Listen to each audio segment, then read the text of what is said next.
You, John Fitzgerald Kennedy, do solemnly swear. I, John Fitzgerald Kennedy, do solemnly swear. That you will faithfully execute the office of President of the United States. That I will faithfully execute the office of President of the United States. And will, to the best of your ability. And will, to the best of my ability. Preserve, protect, and defend the Constitution of the United States. Preserve, protect, and defend the Constitution of the United States. So help you God. So help me God.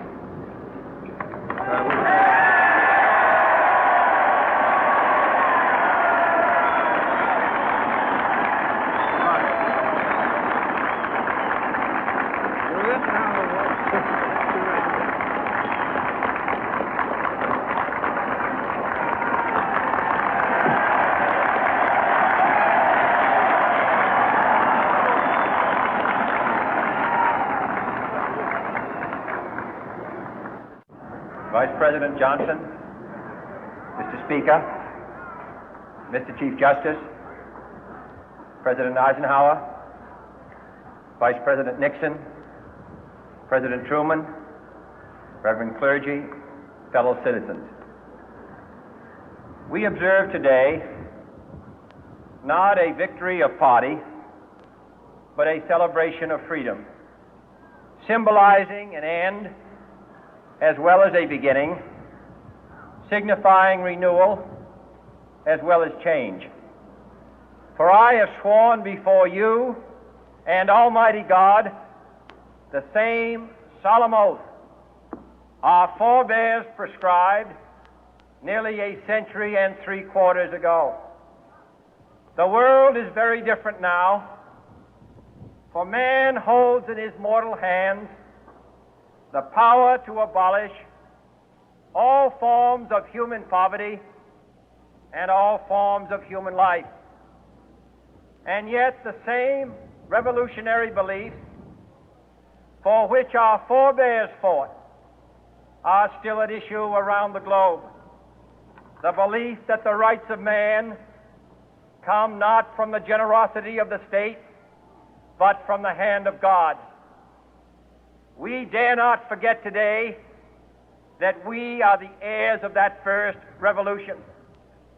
Let the word go forth from this time and place to friend and foe alike that the torch has been passed to a new generation of Americans born in this century, tempered by war, disciplined by a hard and bitter peace, proud of our ancient heritage, and unwilling to witness or permit the slow undoing of those human rights to which this nation has always been committed and to which we are committed today at home and around the world.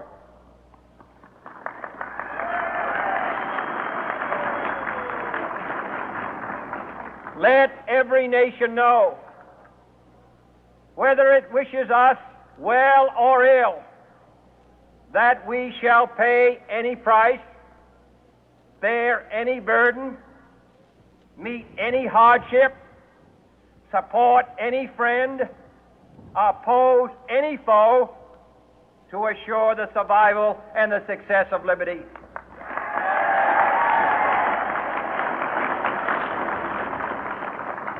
This much we pledge and more. To those old allies whose cultural and spiritual origins we share, we pledge the loyalty of faithful friends.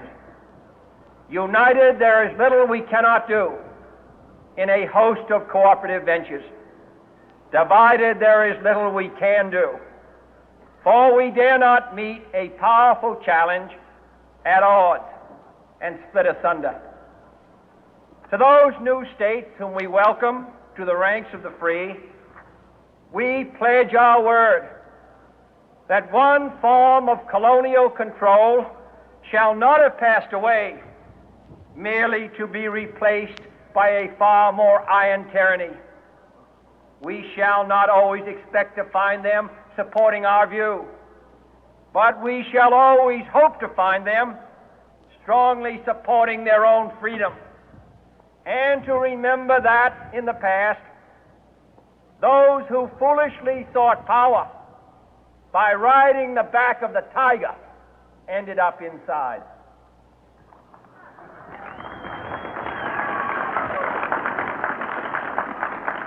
To those people in the huts and villages of half the globe struggling to break the bonds of mass misery, we pledge our best efforts to help them help themselves for whatever period is required, not because the communists may be doing it, not because we seek their votes, but because it is right.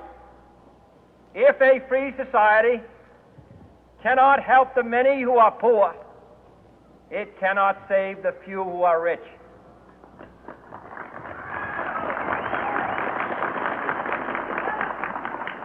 To our sister republics south of our border, we offer a special pledge to convert our good words into good deeds, in a new alliance for progress, to assist free men and free governments in casting off the chains of poverty. But this peaceful revolution of hope cannot become the prey of hostile powers. Let all our neighbors know that we shall join with them to oppose aggression or subversion anywhere in the Americas. And let every other power know that this hemisphere intends to remain the master of its own house.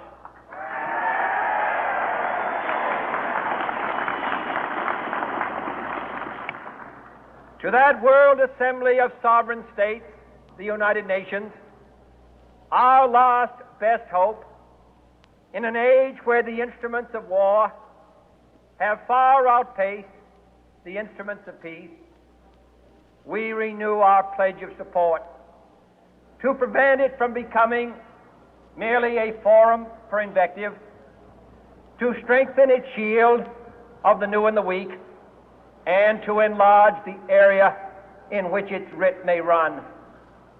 Finally, to those nations who would make themselves our adversary, we offer not a pledge, but a request that both sides begin anew the quest for peace. Before the dark powers of destruction, unleashed by science, engulf all humanity in planned or accidental self-destruction, we dare not tempt them with weakness, for only when our arms are sufficient beyond doubt can we be certain beyond doubt that they will never be employed.